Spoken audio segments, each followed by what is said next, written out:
Have you ever wondered why some startups effortlessly secure their Series A round of capital while others struggle to get any traction at all with investors and it's almost doomed from day one? Well, that's exactly what we're going to be diving into today. I'm going to be revealing the insider strategies that can greatly increase your chances of raising a Series A round of capital. Quick background on myself. My name is Michael Hummel. I'm the founder and CEO of a company called Establish. And about 18 months ago, we decided to go out there and get private equity back. So I've gone through the exact process that you're about to go through with VCs, but with private equity. And it was a pretty grueling process. They have a 0.01% acceptance rate. We went through that whole process. I had to deal with due diligence while running a company and the uncertainty of if they're going to want to work with us or not. And, we now use a lot of those strategies to help pre-seed through Series A companies essentially expedite the capital raising process. I've worked with nearly 150 startups. We've published over 1,000 articles featuring those founders and the products that they're working on. More impressively, we actually have set up over 3,500 investor meetings for those startups, and in that process raised nearly $100 million during one of the worst years of venture capital. And today we're going to be talking about how you can do that exact same thing for yourself and greatly increase the chances of yourself raising venture capital. So first things first, I'm going to be revealing what it is that Series A investors crave, but they never tell you. Basically today, you're going to see the exact copy and paste strategies that we've used. Try and implement them for yourself. So my goal by the end of this is for you to understand exactly how to increase your chances of raising that Series A capital. So be sure to hit the like button, subscribe, and follow along because I post 2 to 3 of these videos every single week that are going to be able to help you raise money and build a better startup. So before we dive into the specifics of raising your Series A round, let's first just define the market so that we can understand that from a broader sense. Now, there are several different rounds when it comes to venture capital. We're going to dive in and I'm going to try and draw some graphics here, so bear with me. First things first, are you actually raising a Series A? That's a serious question. Sometimes people think they're doing their Series A, but they haven't done seed, or it might not actually be in their best interest. So I want to just first talk a little bit about the market and then we'll go through this pretty fast. But essentially the way that this works is stage one, I'm sure you've gone through the friends and family, right? If you're considering a Series A, you probably understand how this works. And then what there is a little bump up from that. It's pre-seed. That's typically when you're raising capital for the first time from outside investors. So people that you don't necessarily know, they're not your friends or your family, and you're going out there trying to typically raise anywhere from $250,000 up to $1 million for a higher end pre-seed round. If you're here, you should have raised a seed round of capital. If you have not raised a seed round of capital, go watch the video on my profile. It's actually in the link below this that will show you how to raise seed rounds of capital or pre-seed rounds of capital. There's 2 of them, and make sure that you're watching the right video because the strategies for Series A versus pre-seed or seed, very different. So it's really important that you're in the right place, which is why I first wanted to talk about that. Now, Series A, quite frankly, the round that you're trying to raise right now, it's kind of when you start going into the big leagues. Okay. It's the first real institutional round where, the checks are going to start to get quite a lot larger. After Series A, where you're going to go is basically onward in the alphabet. So you'll have a B, C, D, E. It goes as long as you want it to go. However, what's the goal? We're obviously all here for the big goal, which is IPO or acquired, right? That is really the big payday, right?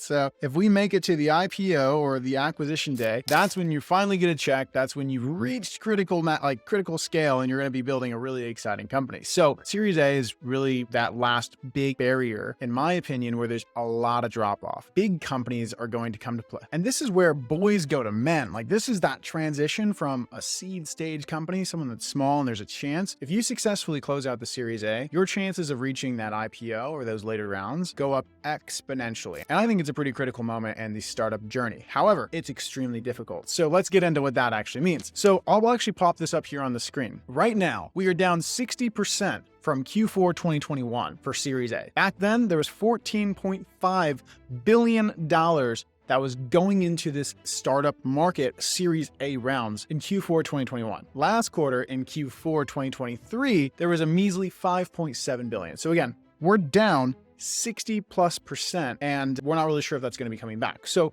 as of right now, the round that's probably most impacted by the market is Series A. So if you're going into your Series A in 2024, this is probably the most difficult time in history to try and raise that round of capital. I'll explain why, and I'm going to tell you exactly how you're going to still be able to raise a round, given you are building a startup that is, quality and investable that an investor should try and get involved in. Now, with that being said, I want to talk first about the 3 biggest mistakes that I see founders make while they're going out to their Series A. And these are the 3 things that can pretty much just kill your chances at successfully raising money, and you absolutely have to avoid. After these 3 mistakes, I'm going to tell you the 3 things you should be doing. That way you know the things to stay away from and the things to go towards and give you a higher chance of actually succeeding. Mistake number one, this is not your seed round. And I kind of touched on this earlier, but seed rounds are very different from Series A rounds.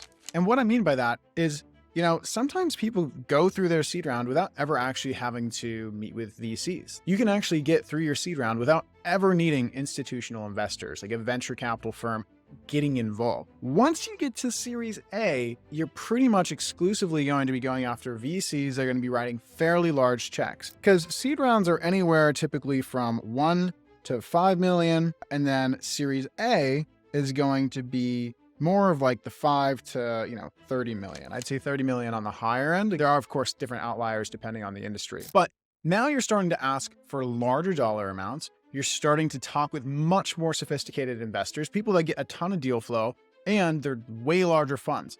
And the reason that I say this is, some of the things that would fly, and like some of the things you could say or do in business or say to your investors in the seed and pre-seed stages absolutely will not work at this round of capital. This is kind of when, you put the suit on for the first time. It's when you're really you need to absolutely present yourself in the best light possible, or else you're going to squander your chances of being able to raise this round. So I just want to kind of lead with the tone of this round is just very different. It becomes way more serious, whereas the seed and pre-seed, they're typically a different type of investor, people that are more into the creative, more into the story of what you're trying to build, the vision. Once you hit Series A, it's kind of like you've been in business long enough. They have almost a private equity-like approach right now to investing in your business. And because of that, you need to have the story side, of course. I think that's very important, but you also need to have the very logical side of the business, the traction metrics and so forth. So I just kind of wanted to touch on that first. So that's mistake number one, is thinking that it's going to be the same as your seed round. Mistake number two, it's waiting too long to start your fundraise. Now, for whatever reason, I meet a lot of startup founders that think we're in the times that there'll be a 3-month raise. Okay. This again was probably how it was in 2017, 18, 19, when money was literally just flowing. Not now. This is not going to happen. If you give yourself 3 months to raise money, you're severely setting yourself up for failure. Now, I'm not saying you can't close your round within 3 months, but if you're thinking the whole process is only going to take 3 months from starting conversations with investors to actually getting a check in the door, you're going to be very disappointed. The average round right now closes in 10 months. 10 months is a long time. It's practically years for a startup, because you're going to be doing so much in the business to where if you're dedicating 10 months of your time, your precious time as a founder, directly to fundraising activities, it could literally be 1,000 hours or so of your time just going to fundraising efforts. And this is one of the biggest problems that I see is Series A founders. They'll typically try and push it off. And then boom, they hit this point where oh, we're almost out of money. We need to raise capital. And the second you hit that point, you're too late. If you're at the stage of you need to raise capital, it is about to be a much more challenging path, because investors can smell that. Investors can feel that. And in this market of uncertainty, interest rates being high, it's an election year, there's a lot going on. You need to be planning ahead, planting seeds. I'm talking 12 months in advance, nice troves of cash that you're sitting on, so that you are able to be prepared. If you're not in that situation, that's okay. However, if I caught you at the right time to where you did not wait and you're not too late yet, please start thinking about what you can do in advance, because you're going to be setting yourself up for success. Now, with that being said, let's get into mistake number 3. Mistake number 3 is going to be, it's not emphasizing profitability or exit. So the big thing here is you absolutely have to be telling the investors how they're going to be getting their money back. So as you're going into the Series A round, you're getting close enough to those later stages. Like I said earlier, that's pretty much like B, C, D. And then the goal is an IPO, the liquidation event, or an acquisition. You have to know what your path is. If you don't see a path, if you don't clearly articulate and logically break down how that is going to happen, then they are going to be concerned, right? They will not want to be getting involved. They do not want to get involved when the plan is still murky. That is just not the market that we're in. They want to know, does this founder see clearly how we are going to get our money back and how well do you articulate that to the investor. If you articulate it well, they might believe you and they might write you a check. If you do not articulate it well, you're going to find out for yourself, because it's unlikely that you're going to get any sort of a check, because it's not going to instill confidence in what you're building if you're not sure about that. So be sure that when they're writing these big checks and they need massive returns, right, in order to be profitable and to make money themselves, you need to explain how you're going to be profitable, and you can't have it be outlandish. It has to make logical sense. If you do that, there's a very fair chance that you're going to have a good plan on this. Now, to add a little bit more to this, while talking about your exit strategy and talking about your path to profitability is important, what also needs to be very clear is how solid your go-to-market strategy is. So we're going to talk about this a little bit more, but the biggest mistake that I see in terms of people presenting their go-to-market strategy is talking in hypotheticals, or talking in a way that makes money seem like the cure-all. Capital does not solve all of your problems. If you think you're going to be able to get a bunch of money and hire people and they're magically going to do something, and you've not validated that on a small scale, you're going to be setting yourself up for failure. So you need to make sure that if you're going out to raise capital and you don't already have very predictable acquisition channels in place, or a great go-to-market strategy that you've tested at least in a small scale, then you need to make sure you're not asking for money for that purpose, because they're going to laugh. They're going to say, why would I give you money when you've been able to generate no traction up to this point, or very little traction, not enough market validation, essentially, because you're just going to be lighting their money on fire. Do you see what I mean? So that's extremely important. Now, if this has been helpful for you so far, make sure you go down below. I'm curious, like, what other mistakes do you think people make when they're trying to raise their Series A round? What mistake are you scared of making? Do you have any questions about this? Try and comment on this video. That way more startup founders can see that.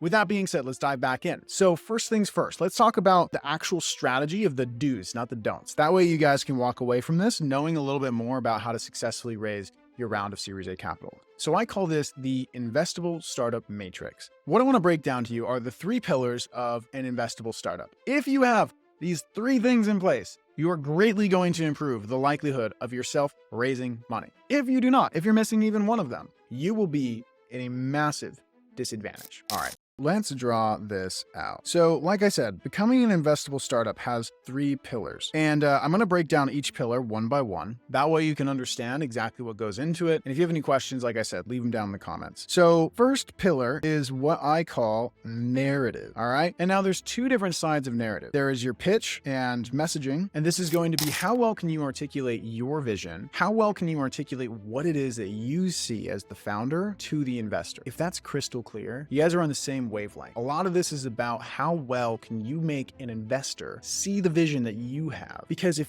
you have this unique perspective, you have to put it onto the world so that people buy into it. That's how great companies are made, right? So if you cannot get other people to see what you see, you're never going to make it past the Series A. So making sure that your pitch, the messaging, everything that you have that's going investor facing and customer facing, you need it to be on point, and you need it to be curated specifically for investors or curated specifically for your customers. Okay?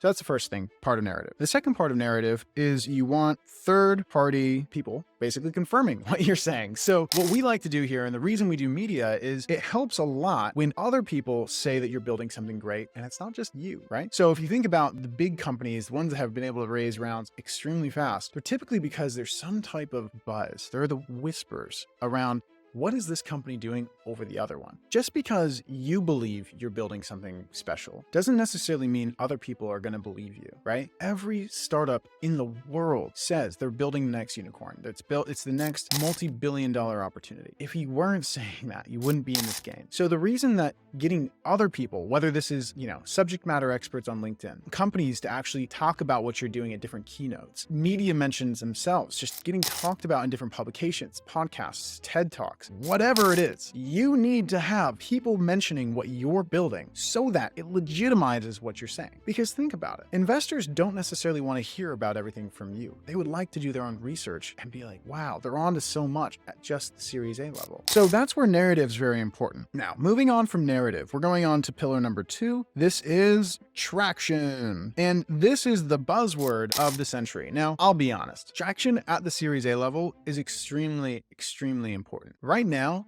the expectations that investors have for Series A companies for traction are very, very high. So you need to be focused immediately. If you just raised your seed round, you need to be focused and reinvesting everything into generating traction. Specifically, when it comes to traction, what we like to see is going to be wait lists, which is typically for earlier stages, customers, obviously, / users, JVs, and partnerships. If you focus on those things and get to a point, I believe right now, a lot of people are looking for 75K MRR minimum for a Series A round. Okay, minimum. If you're below that, you're probably going to struggle. And there's a couple of things here that are important to point out before I move on to pillar number 3, because traction is a big one. Traction is going to be right now the heaviest hitting thing. So the earlier you are in the startup journey, the more that narrative and the story around what you're doing matters. The later you get, the harder it is just to come up with a story for why things aren't working. And that's where traction is so crucial. It is the metric that an investor can look at and say, you are making money.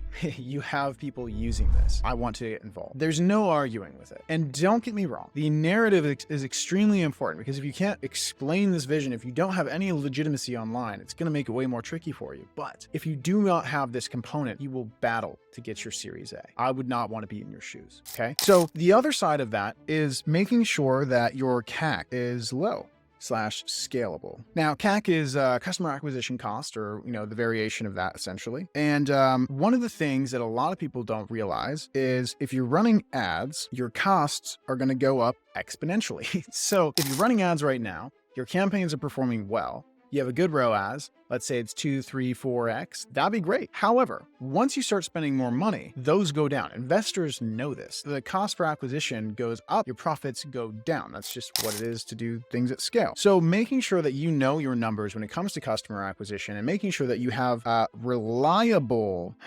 system, that is key. If you do not have a reliable way to bring on new users, to bring on new customers, the investor is going to see right through it. So making sure that you have a strategy in place for that at this point is going to be crucial for your success. Now let's move on to pillar number 3. So pillar number 3 is a bit more obvious, but hang with me. It is investor meetings. All right. You're going to need more investor meetings than you ever thought in order to close out this Series A round. Hang with me. I'll explain what I mean. So I actually had a good friend of mine, a VC, who's raised literally like $250 million himself as a founder. As a founder, he raised that. And he was explaining how he broke it down. There were A, B, and C list investors. A, it's going to be a small subsection of all the investors out there. These are the dream ones. These are the dream investors. And there's probably, like 10 to 20 of these things out there. These are the people that if they got involved, everyone else would get involved. No more issues. Maybe they could get you a partnership that would just completely change the game. Those investors are far and few between, but you definitely should know who